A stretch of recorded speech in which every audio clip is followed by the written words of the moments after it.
Replacing the air filter on the 2019 to 2022 Ford Ranger with the 2.3-liter EcoBoost 4-cylinder engine is an easy job which can be done in a matter of minutes and requires no tools. Before you begin, be sure the truck is parked safely and turned off. Always be mindful of hot components like radiator hoses, caps, and other items nearby.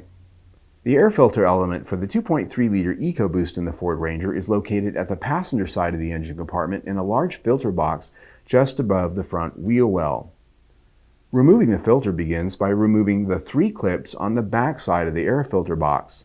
Once they are released, gently pull rearward on the top cover to lift it up.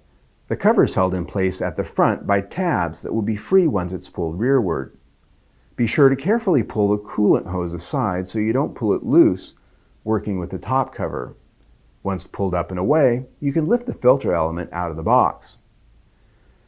Replacing the filter element is done by reversing the order of the previous tasks. Be sure to seat the top cover tabs at the front before pushing down and securing the 3 clips to ensure a proper and tight fit with your filter. That's it. You're done.